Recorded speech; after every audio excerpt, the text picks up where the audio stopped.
Everyone needs a shoulder to cry on. Everyone needs a helping hand. Everyone needs someone to rely on. Yes, everyone needs a friend. So let's come together, celebrate each other, stand united as one. We'll lift our hands up and pray, lay all our love before Him with all of our faith. He is the change within us, there is a light. Let Him lead the way, lift our hands up and pray today. Oh, pray. Everyone. Buenas tardes, hermanos, que el Señor les bendiga mucho. ¿Cómo están? ¿Con frío o no? ¿Sí? Hay que ir a acostarse, estar tapaditos y calentitos. Pero el almuerzo hoy va a estar listo, así que no es tanto problema. Y como hoy no hay que ir a cocinar, hoy tengo chipe libre, ¿o no? Hoy no hay medida de tiempo. No, pero tengo 2 puntos, así que tranquilos. Les pido que vayan a sus Biblias, y ya estamos terminando esta serie de Malaquías. Y les pido que vayan a Malaquías, capítulo 3, versículos 13 al 18. Malaquías, capítulo 3, versículo 13 al 18.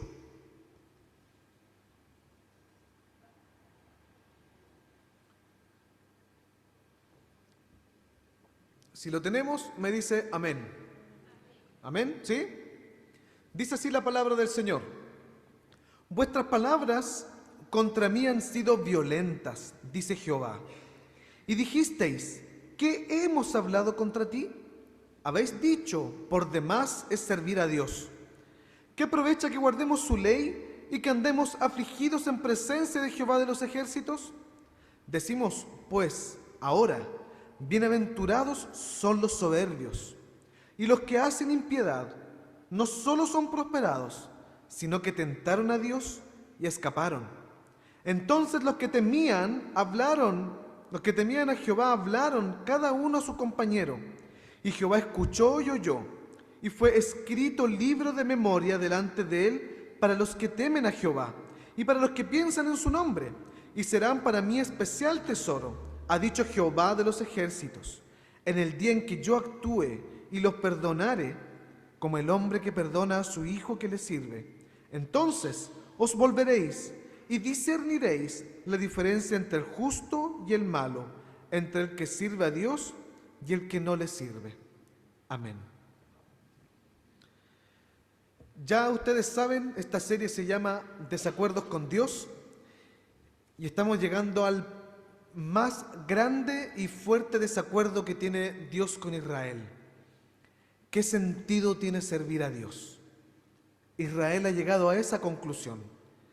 ¿Qué sentido, qué provecho, qué beneficio tiene servir a Dios? Yo me acuerdo cuando era más pequeño, iba a sacar una película, pero yo sé que no todos la conocen, La Gran Apuesta. ¿La vio? No, si no es tan conocida, La Gran Apuesta. Pero es muy buena, muy buenos actores. Ganó un Oscar incluso. Muy buena película. Yo me acuerdo cuando era chico, bueno, mis papás siempre fueron gente de esfuerzo, gente de trabajo, entonces yo siempre le decía a mi mamá, mamá, cuando usted sea, yo sea grande, usted no va a trabajar más, yo la voy a mantener y le voy a comprar esto. Y entonces, ¿qué hice? Me acuerdo que como por 2 meses, la plata que me daban, en vez de darla para la ofrenda, la guardaba y me compraba el loto. Y estuve así por 2 meses. Lloraba al Señor, Señor, dirige los números para que me gane el loto. Y yo súper esperanzado por 2 meses. Imagínense lo que es eso para un niño. Yo tenía como 12 años, 10 años, no más que eso. Lloraba y ponía el loto encima de la cama y me arrodillaba frente a él y decía, Señor, por favor, que los números sean los... Y veía la tele, me acuerdo que salía el Julio Videla los domingos en la tarde. ¿Se acuerda de Julio Videla? Muy antiguo, y ahí daban los números del loto, ahí daban quién eran los premiados. Bueno, al final perdí la esperanza. Dije, ¿qué sentido tiene invertir mi plata en esto? No me podía comprar dulces, no daba plata para la ofrenda porque lo guardaba para el loto, si el loto no era barato. Entonces, perdí la esperanza al final en el loto y hasta el día de hoy nunca más lo jugué. Y no espero jugarlo nunca más. ¿Por qué le cuento esto? Porque a veces nuestra relación con Dios es parecida a la relación que tenemos con un juego de azar. Creemos que nuestra relación con Dios es una apuesta. Entonces, si invertimos tiempo, si invertimos recursos, nos tiene que ir bien. Porque yo estoy sirviendo a Dios. Entonces, si yo invierto días, invierto horas, invierto plata, sirvo a otras personas, me tiene que ir bien. ¿Cómo no me va a ir bien? Si soy hijo de Dios, si Él me ha rescatado, si Jesús murió en la cruz por mí, ¿cómo no me va a ir bien? Esa es la relación que tenía Israel con Dios. Hacemos sacrificios, lloramos, nos lamentamos, nos aprendemos salmos, nos aprendemos la ley. ¿Cómo no nos va a ir bien? ¿Por qué hasta ahora no somos el gran reino que se nos prometió en los profetas? Porque aún no somos grandes, porque aún no somos poderosos y servimos a este Dios. Este diálogo, este desacuerdo, lo tuvieron por cerca de 100 años. Porque hasta el libro de Malaquías habían pasado 100 años desde que volvieron de Babilonia. Y volvieron con promesas auspiciosas. Si usted recuerda, los profetas decían, el segundo templo va a ser mucho más glorioso, mucho más grande que el primero. El esplendor de Israel será mucho más grande que el Israel antiguo cuando ustedes vuelvan de sus prisiones. Entonces, cuando vuelven a Jerusalén, pasan 100 años y nada de esto había ocurrido. Aún seguían siendo un pueblo chico, con grandes problemas económicos, pueblos que tenían que pagar impuestos todavía al imperio que estaba predominando en ese momento. Entonces, ¿qué sentido tiene servir a Dios si no nos va bien? ¿Qué sentido tiene invertir nuestros días, nuestros recursos, nuestros hijos, si no nos va bien? Entonces Israel, en el último discurso que tiene con Dios, le está diciendo a Dios, ¿qué ganamos contigo? ¿Qué provecho podemos sacar de ti? ¿Cuál es el propósito de servirte si no somos beneficiados? Y entonces empiezan a increpar a Dios. ¿Sabes qué, Dios? Tú eres un Dios malo, porque nosotros que somos buenos no nos bendices, y tú bendices a los malos. Esa es la discusión, la conclusión a la que llega Israel. Yo no sé por las cosas que estés pasando tú en tu vida, no sé por las frustraciones que tú estés atravesando hoy, pero yo te invito a que si tu corazón está caminando hacia dudar del amor de Dios, si tu corazón está caminando a dudar de las bendiciones y lo bondadoso que es Dios contigo, yo te invito a que huyas de esos discursos, que los apagues en tu mente, porque te harán daño, dañarán profundamente tu vida. Yo tengo dos cosas que decirle en esta tarde, y lo primero está de los versículos 13 al 15, y el primer punto lo he titulado como Dios no es un canje. Yo quiero que usted se grabe esto, el primer tema que nos muestra Malaquías. Dios no es un canje. Tú no tienes una relación de canje con Dios. Dios no es el genio de la lámpara. Tus oraciones no frotan la lámpara de Dios para que salga el genio que es Dios y cumpla tus deseos. Dios es el Señor de todo el universo. Fíjese lo que dice los versículos 13 al 15. Vuestras palabras contra mí han sido violentas, dice Jehová, y dijisteis, ¿en qué hemos hablado contra ti?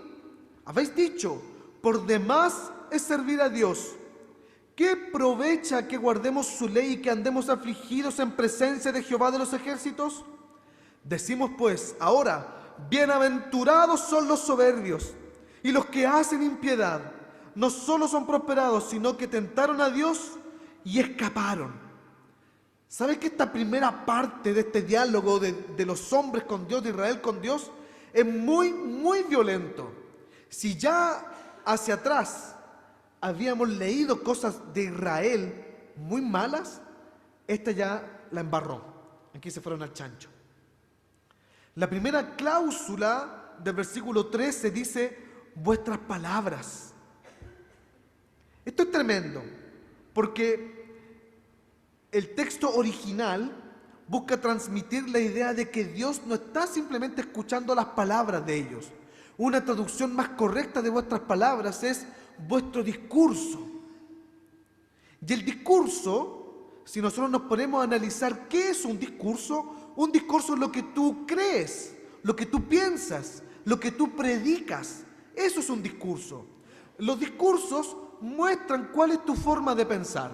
Una persona que siempre está hablando de política es porque tu corazón está arraigado en eso. Una persona que constantemente está hablando de los videojuegos o está hablando de comida es porque su corazón está arraigado ahí. Y ese es su discurso. Y yo sé que usted puede conocer, usted conoce personas. No, esta persona siempre me habla de lo mismo. Siempre me habla de que la AFP, que de esto y que FONASA y no sé qué. No, esta otra persona siempre está despotricando contra la izquierda y siempre lo mismo. Yo sé que usted conoce gente así, que tiene un discurso. Y por medio de ese discurso nosotros sabemos más o menos qué piensan. ¿Me está siguiendo la idea de lo que está pensando Israel?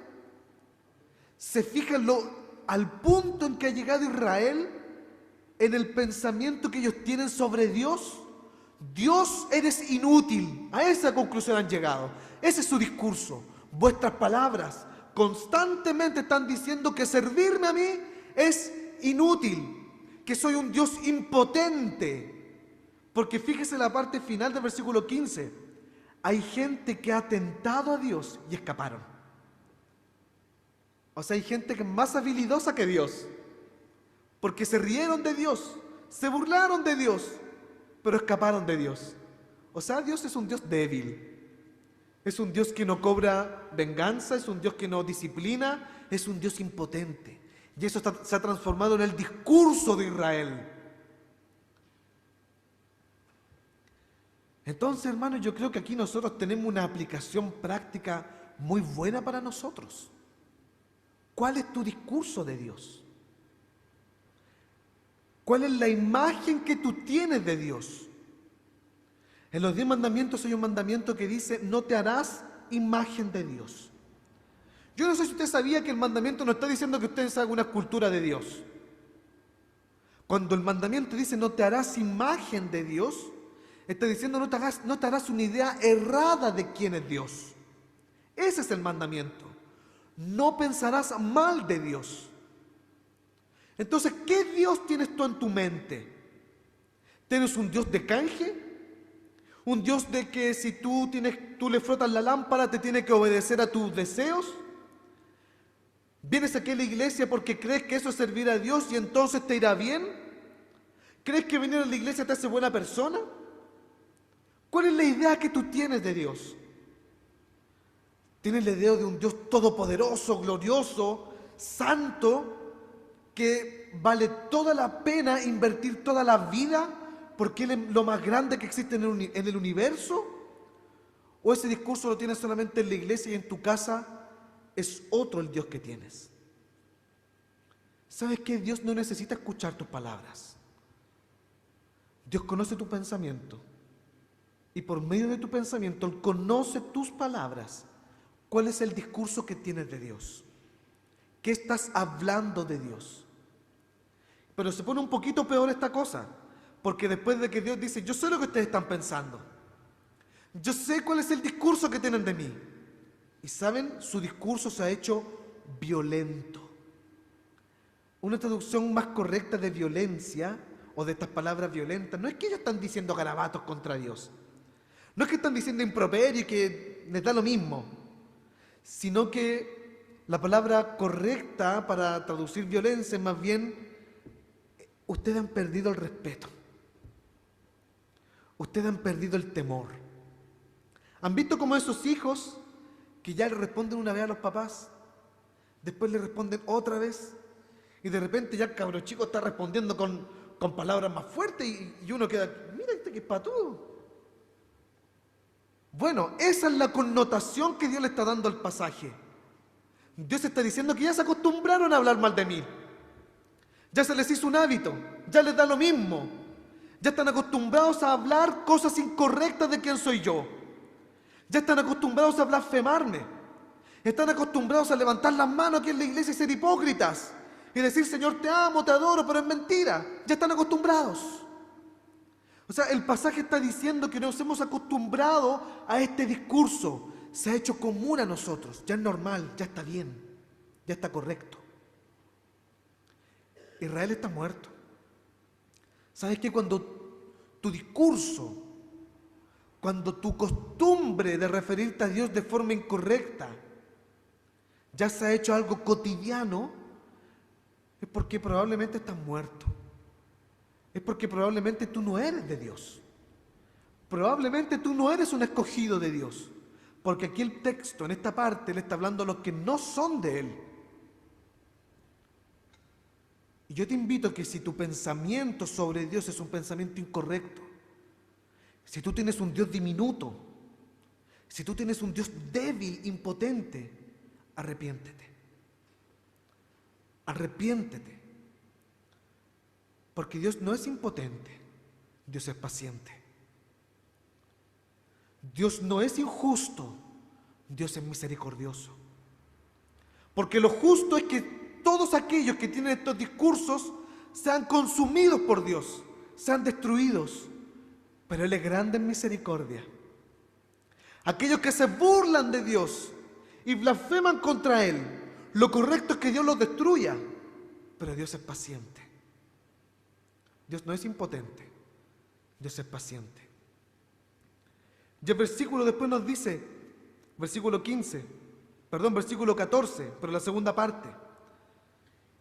¿Qué aprovecha que guardemos su ley y que andemos afligidos en presencia de Jehová de los ejércitos?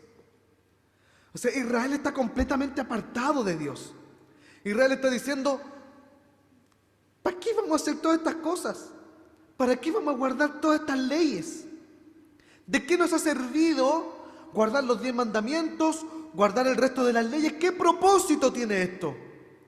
¿Por qué vamos a ser distintos? ¿Sabe qué? Cuando Dios le da la ley a Israel, se la da con un propósito. Les dice para que ustedes sean una nación distinta, para que ustedes sean diferentes a los cananeos.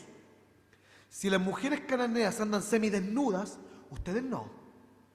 Si los cananeos sacrifican a sus hijos, ustedes no.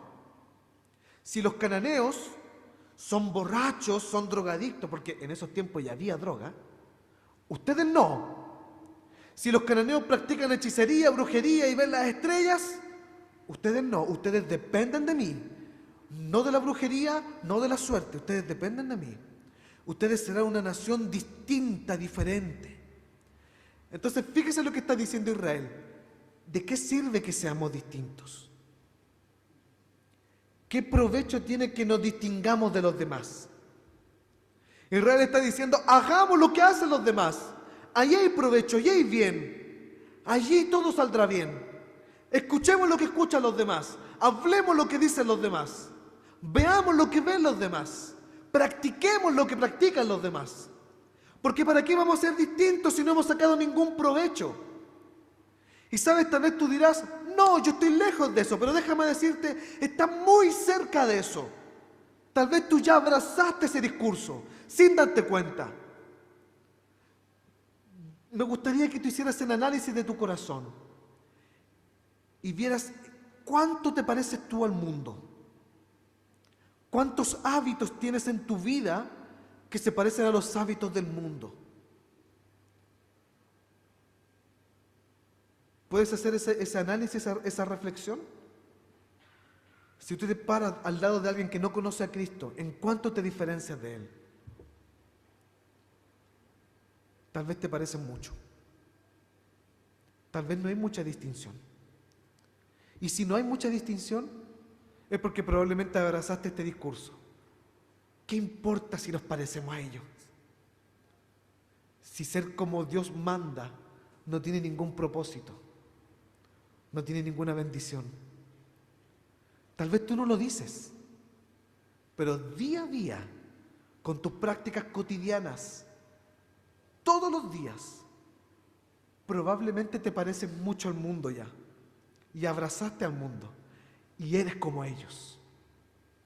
Luego después, esa misma pregunta que se hace Israel, dice, ¿y qué sacamos con andar afligidos en la presencia de Jehová de los ejércitos? No sé si usted sabe, pero en este contexto, los judíos eran muy destacados por la religión que ellos practicaban, porque eran muy devotos, muy ritualistas. A las 6 de la tarde del día viernes ya se guardaban porque ya era Sabbat y no hacían absolutamente nada. Había que guardar el día del Señor. Hacían toda gran parte de la ley. Y cuando cumplían más de los 13, se aprendían muchos salmos ya. O sea, si uno miraba a un judío, uno decía, este es un religioso de verdad, este busca a Dios, adora a Dios. Es como lo que nos pasa con los musulmanes. Uno ve a los musulmanes y uno se asombra.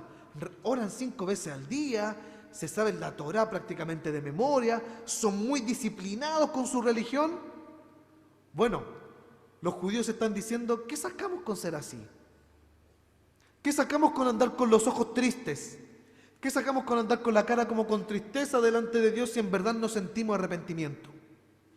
¿Sabes que los judíos están siendo súper honestos? Porque están diciendo, ¿qué sacamos con hacer estos rituales de pena? Porque habían rituales de pena, de lamento, con algunos salmos de llanto. ¿Qué sacamos con andar hablando de estos salmos?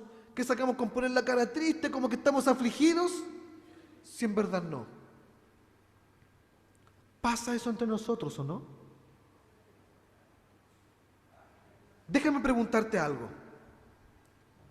En el momento de arrepentimiento, ¿sentiste dolor? En ese momento cuando nos ponemos a orar para confesar nuestros pecados, ¿sentiste dolor? ¿Sentiste amargura? ¿Recordaste los pecados que hiciste en la semana y sentiste pesar? ¿O simplemente escuchaste la oración y oraste con los demás? ¿Te das cuenta que nos parecemos mucho? El momento de arrepentimiento es para arrepentirse, es para sentir pesar, es para sentir dolor, es para sentir angustia por el pecado, pero no lo sentimos. Cerramos nuestros ojos, levantamos las manos, decimos que grande es el amor de Dios, pero no experimentamos el amor de Dios. Incluso nos podemos arrodillar y nos pueden caer lágrimas de nuestros ojos, pero son lágrimas de mentira.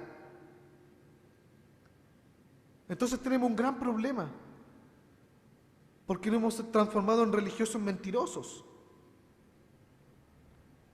Pero déjame decirte algo ya para terminar este punto. Esto no es en vano. Tal vez tú estás frío. Tal vez no sientes dolor por el pecado. Tal vez vienes a la iglesia por costumbre. Tal vez estás acostumbrado ya a cantar, a seguir las alabanzas. Tal vez tú sabes que es correcto levantar las manos porque te ven como muy espiritual. Tal vez tú no lo sientes. Pero déjame decirte que si tú estás frío, no es en vano. Sigue adelante. No bajes los brazos. No bajes los brazos. Si no sientes dolor en el momento de arrepentimiento, sigue arrepintiéndote, busca arrepentirte, no te rindas. No es en vano, porque déjame decirte algo, nuestra relación con Dios no es un canje. No porque tú ores automáticamente viene el arrepentimiento. No porque tú levantes las manos automáticamente vas a sentir la presencia de Dios. No porque tú vengas cada domingo automáticamente vas a tener una relación más íntima con Dios. No, no es un canje. Dios no tiene relaciones de canje, de que tú me das y yo te doy. Aguanta. Si tal vez han pasado años en que no sientes la presencia de Dios, aguanta. Aguanta, resiste. Pero no pienses que es en vano. No pienses que es en vano. No pienses que esto no tiene sentido. No pienses que venir cada domingo a la iglesia no tiene sentido. Tiene todo el sentido, aunque tú no sientas nada. Eso vale todo. Venir a alabar a Dios, escuchar su palabra, orar, aunque no sientan nada, vale, cuenta mucho. Porque déjame ver, pasemos al segundo punto, a la siguiente escena, donde el Señor nos muestra que vale la pena. De los versículos 16 al 18, el segundo punto yo lo he titulado Recupera el sentido de vivir. Fíjese lo que dice el versículo 16 al 18. Y esto tiene que traer consuelo a nuestro corazón. Entonces, los que temían a Jehová hablaron cada uno a su compañero, y Jehová escuchó y oyó, y fue escrito libro de memoria delante de él para los que temen a Jehová y para los que piensan en su nombre. Y serán para mí especial tesoro, ha dicho Jehová de los ejércitos, en el día en que yo actúe y los perdonare, como el hombre que perdona al hijo que le sirve. Entonces os volveréis y discerniréis la diferencia entre el justo y el malo, entre el que sirve a Dios y el que no le sirve. Ahora Dios hace un giro. Nos muestra a los que están muertos, los que ya han abandonado la carrera, aquellos que ya dijeron ya esto es en vano, no sigo aquí. Aquellos que ya dejaron botada la pala, el chuzo, los martillos, ya han dejado botada la obra y dijeron, ¿saben qué? No tiene sentido, nos vamos, seremos igual al mundo. Ahora Dios gira la mirada, gira sus ojos a aquellos que están ahí, aguantando, aquellos que están medio fríos, que siguen ahí tratando de buscar a Dios. Fíjese lo que dice el versículo 16. Entonces los que temían a Jehová hablaron cada uno a su compañero. O sea, había gente dentro de este pueblo de Israel que tenía un discurso que atentaba contra Dios. Algunos decían, no, Dios es bueno, Dios es fiel, Dios es bondadoso, Dios es justo, Dios cumplirá sus promesas. Había gente que predicaba el evangelio. Déjame decirte algo. Todo lo que tú haces por buscar a Dios no es en vano. Si tú predicas el evangelio y tal vez ninguna de las personas que tú le has hablado de Jesús se convierte, no es en vano. No es en vano. El más grande profeta del Antiguo Testamento es el profeta Isaías. Y después nos dicen que el mayor de todos los profetas es Juan el Bautista. Pero el profeta más importante del Antiguo Testamento es el profeta Isaías. Y la historia nos cuenta que ninguno se convirtió con Isaías. Nadie se volvió a Dios con Isaías. Todo lo que tú hagas para servir a Dios, para buscar su presencia, no es en vano. No es en vano. Yo quiero que usted piense en este Israel y piense también en esta iglesia. Israel está frío. Frío. Si usted se acuerda de los capítulos anteriores, se nos menciona de que ellos sacrificaban animales enfermos, lo que sobraba. Daban la ofrenda que sobraba. Dios les decía que los amaba, pero ellos no sentían el amor de Dios. La Biblia nos cuenta en los capítulos anteriores que Israel constantemente tenía prácticas de desprecio con Dios. O sea, Israel estaba frío, frío, frío, frío. Frío, más frío que acá. Muy frío. Pero habían algunos que estaban ahí en esa frialdad, que aún confiaban en Dios, aún confiaban en este Señor que es el Señor de los ejércitos. Dice, hablaron cada uno a su compañero. O sea, estas personas hablaron, pero no lo escucharon. Estas personas hablaban de Dios, pero no los tomaron en cuenta. Estas personas trataron de encender el fuego del evangelio, pero no los tomaron en cuenta. ¿Saben lo que hace Dios? Dice que Él abre un libro y ahí tiene a todos aquellos que se permanecieron fieles. Todos aquellos que tal vez no sentían la presencia de Dios.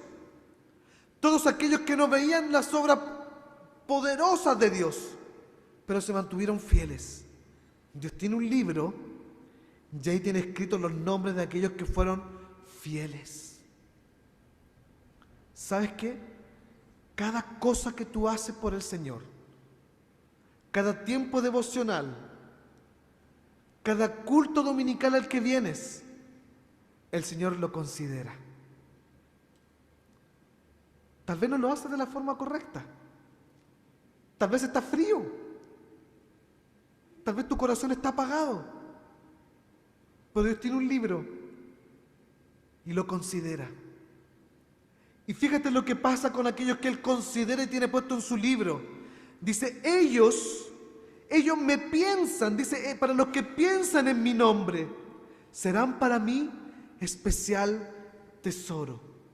O sea, estas personas que no eran los mejores, hablaban de Dios, pero estaban fríos, eran personas débiles en la fe. Dice que los tiene en su libro, que los considera, que los tiene presentes, y sus pensamientos cambiarán.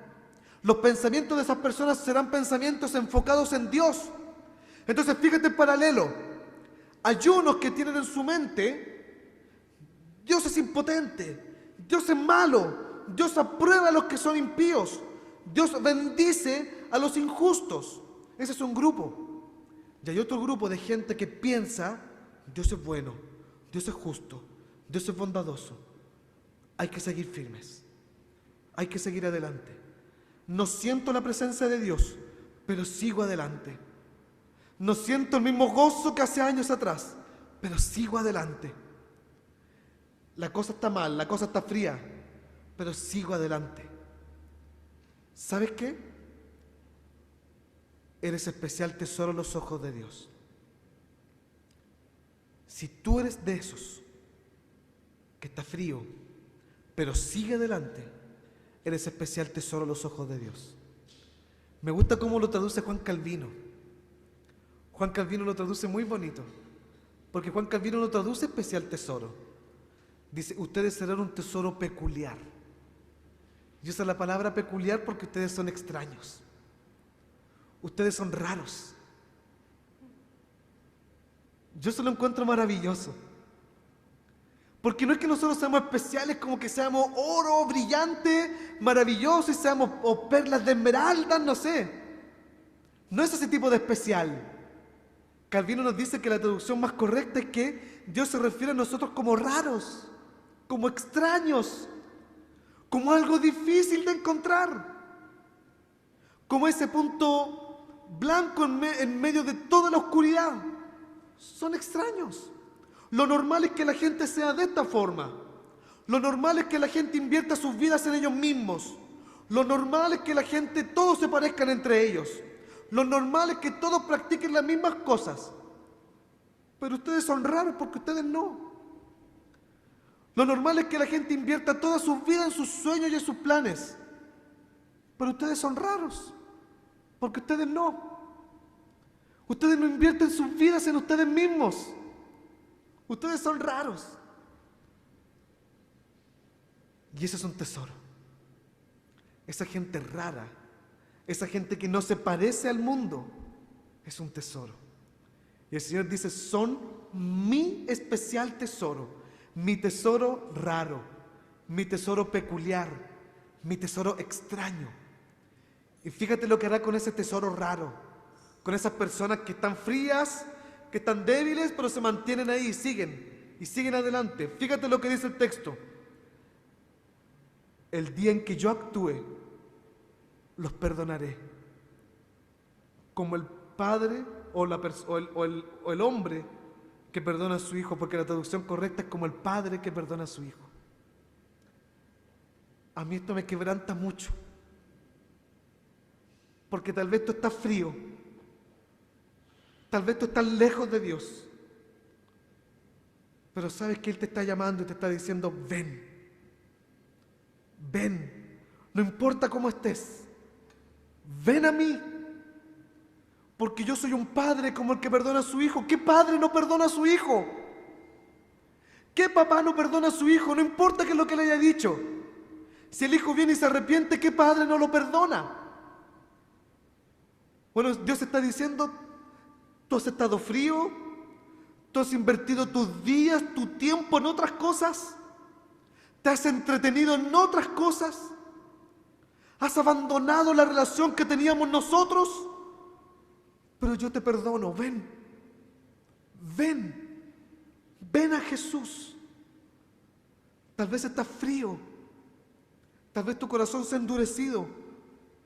Ven, porque Él está con los brazos abiertos, extendidos, diciendo: ven que te perdono como el padre que perdona a su hijo. Y después fíjate lo que va a hacer.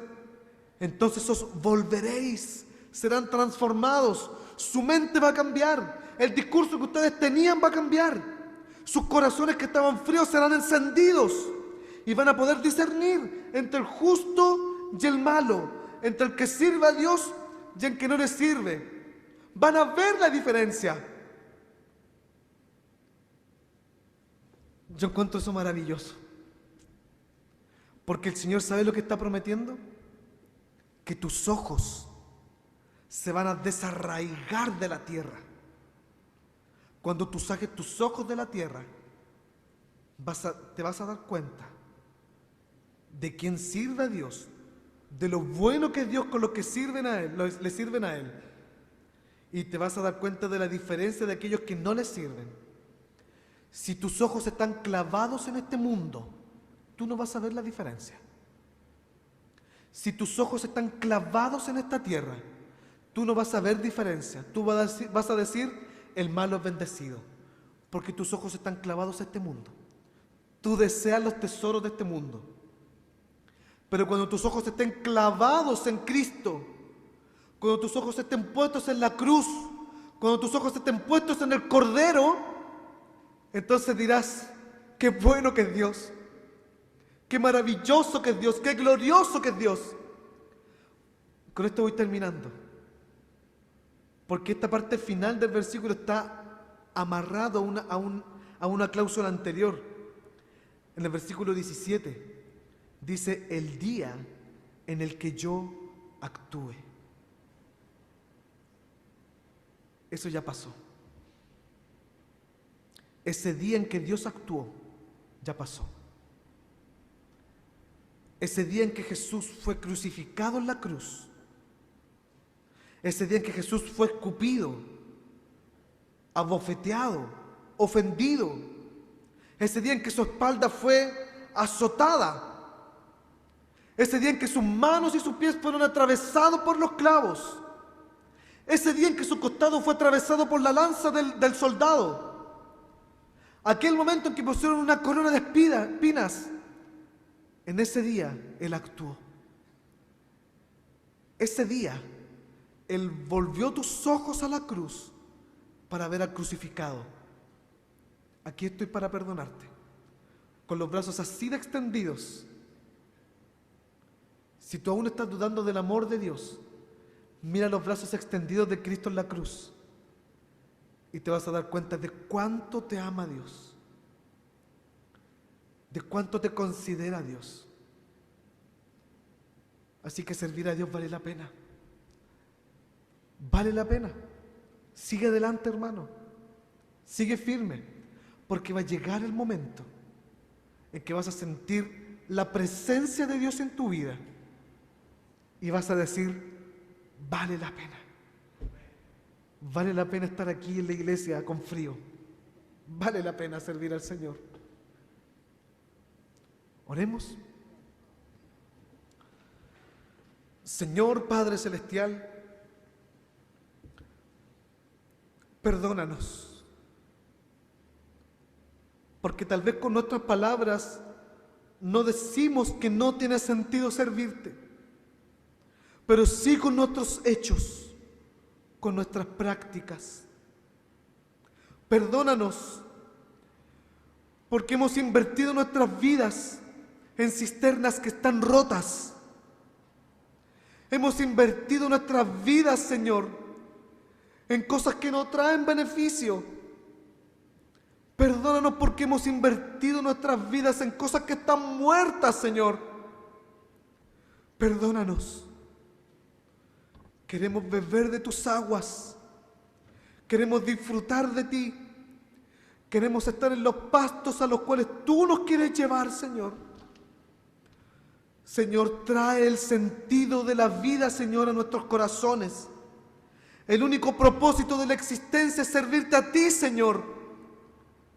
Entonces vuélvenos a ti. Vuélvenos a ti urgentemente. Si algunos aquí están tirando la toalla y creen que no tiene sentido servirte, Señor, rescátalos, sálvalos, Señor. No permitas que abandonen. Si algunos aquí, Señor, ya se han rendido, tráelos, Señor, de vuelta. Si algunos están fríos y no sienten tu presencia, Señor, que perseveren, porque tú volverás nuestros rostros a ti, Señor. Tú nos vas a restaurar. Ayúdanos a seguir firmes, porque todo esto vale la pena. Todo esto vale la pena, Señor. Vale la pena invertir tiempo en ti. Vale la pena invertir nuestras vidas en ti, nuestras familias, nuestros trabajos. Vale la pena.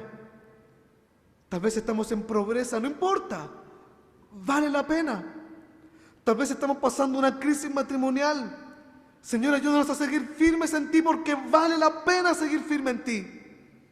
Tal vez estamos pasando por una enfermedad irremediable.